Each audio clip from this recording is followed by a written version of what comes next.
Hello YouTube. What I have for you today is a little bit different from what I've been putting on YouTube so far. To this point, all I've put up is TNT cannons. What I have today is not a TNT cannon. It is a giant jumbled mess of redstone. Well, what does it do?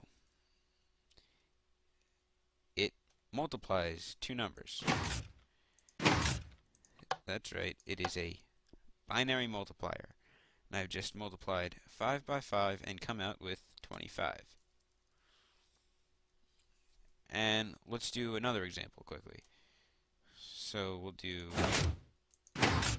14 times 3, which gives you 42.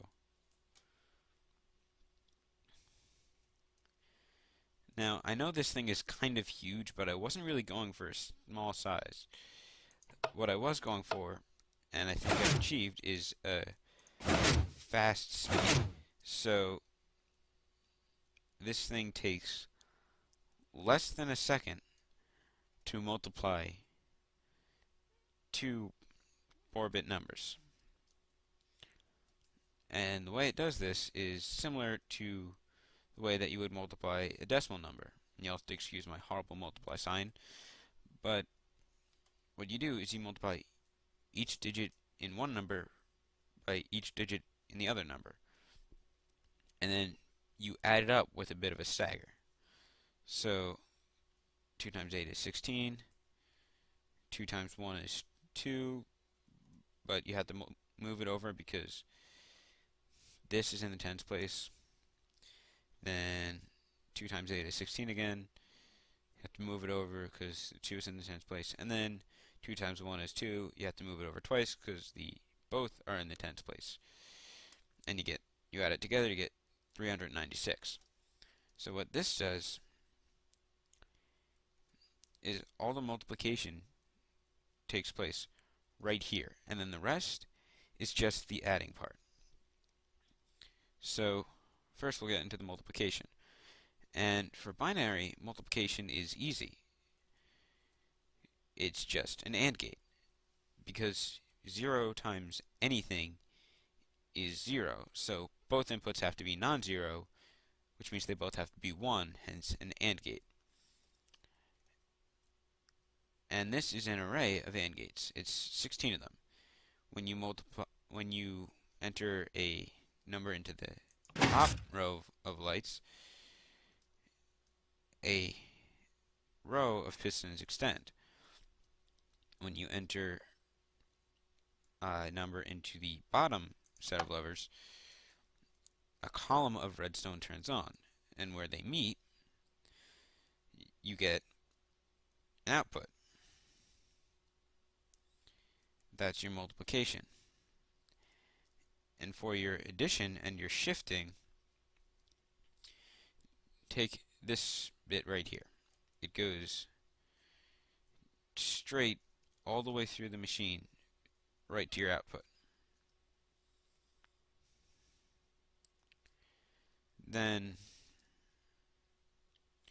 take the bit above it right here. This goes through the bottom half adder over here. There's another one up top. And then it comes straight through past this half adder and to your second output. The third bit in this column goes past this top half adder and then into the second half adder over here. And it's on, and it gives you 8.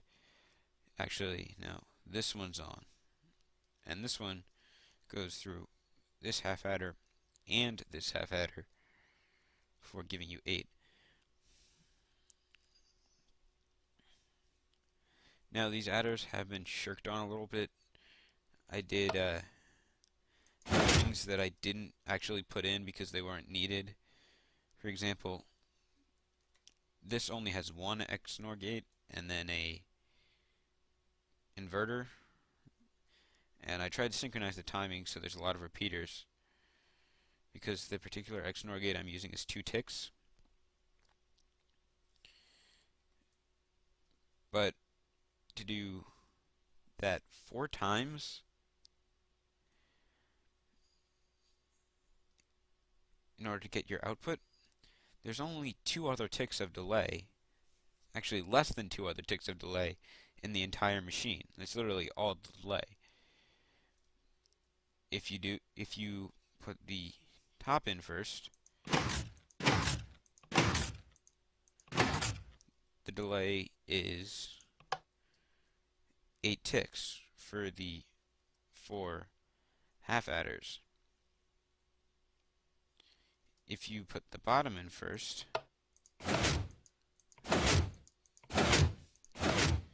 the delay is 9.5 ticks for the half adders and then the pistons to extend. And compared to some of the other multipliers I've seen, which one of the ones I saw was 5.7 seconds, or 57 ticks. This is 9.5 ticks, which is less than 1 second. And to prove that to you, I will be back in a second with the testing rig. So I've set up a testing rig, and what this does is when I flick this lever, these repeaters will come on, and then this will come on, and that's a delay of 12 ticks. But you have to subtract 3 ticks because 1 repeater, 2 repeaters, 3 repeaters. So this is actually 9 ticks. I was wrong before. So you flip this lever,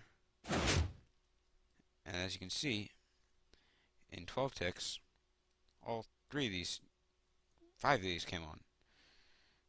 I don't know why I was thinking 3, but 5 of them came on. Minus 3 for the repeaters, that's 9 ticks.